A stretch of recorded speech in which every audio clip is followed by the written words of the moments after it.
Hello everyone, 8787 Computers, Virtual Machines, and more here.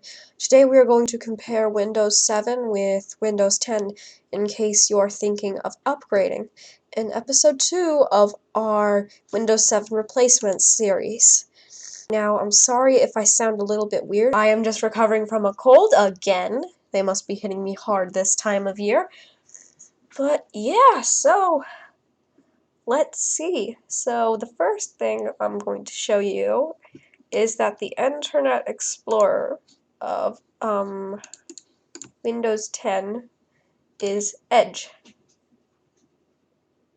So this is what Internet Explorer and Edge look like. Yeah, so on the left you have Edge, and on the right you have Explorer. So as you can see, these look pretty similar, but they serve the exact same focus. So let's close out of these two. And let's show the file browsers of the two systems. So this is the File Explorer of Windows 10. This is the File Explorer of Windows 7. The Windows 7 File Explorer is on the right, and the Windows 10 File Explorer is on the left. Now you will notice that these are almost the exact same file explorers on the two systems. And in fact, there are only very minor differences between the two. You should be able to figure out how to use the Windows 10 Explorer very easily if you've used the Windows 7 Explorer.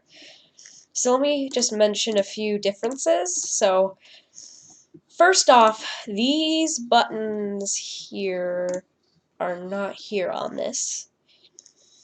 And second, you have OneDrive ability. Now, OneDrive is Microsoft's cloud service, and yes, Windows 10 has native cloud support.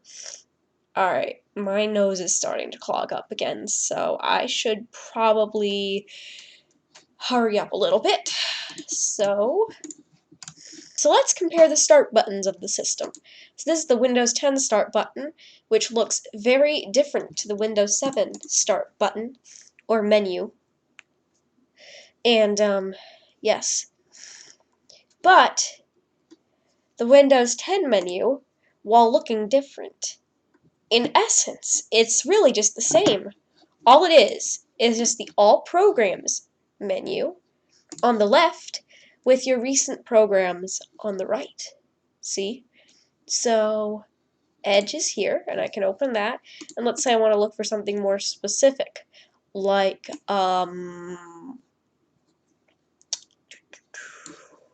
weather. Go to weather, and it'll open up weather. And now on Windows 7, normally the start button looks like this, and let's say I want to open Solitaire, and I want to open something less used, like say Windows Update, and you can open that just like that. So now let's compare the interfaces of a few programs that are commonly used by users. So this is the photo viewing program of Windows 10. It looks like this. And the photo viewing program of Windows 7 looks like this. Now, the Windows 10 photo viewer actually adds quite a few new features. So, in Windows 7, the only way to edit it is just to go open Paint, and you get this basic editor. Nothing big. But in Windows 10, if you press these paint brushes, you can select Draw to do what I did. But also, you can edit, and you can do a lot more complicated things. Like you can make it Neo, whatever that is. You can crop it. Let's see, I'm going to make a widescreen version of it. And you can also adjust the color and the light. Boom!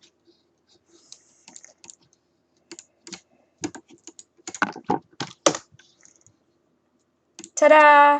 This is my masterpiece. And next up is music. So this is the music player of Windows 7. Very basic, just your play button. And if you're feeling fancy, you can put on a visualization. Now in Windows 10, it has this app called Groove Music, which has everything that was in Windows 7, like the volume slider. You can go back and forward. And not only that, there's a shuffle and repeat option, just like in Windows 7.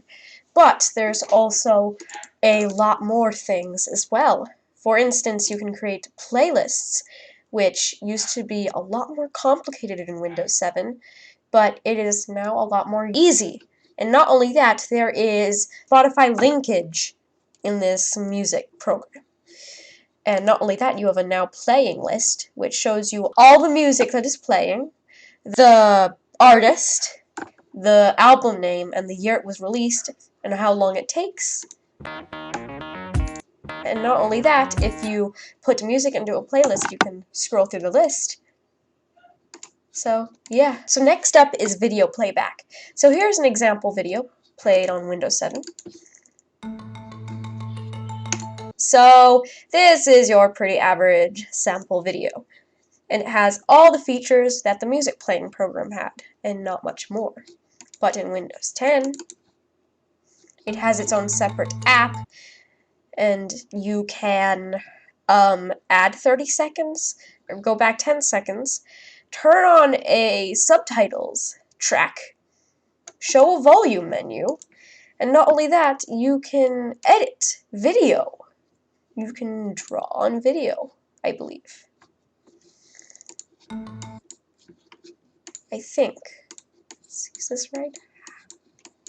Hi.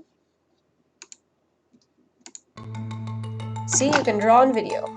Plus, if your heart so desires, you can create slow motion video. Plus, you can also save a photo from a video.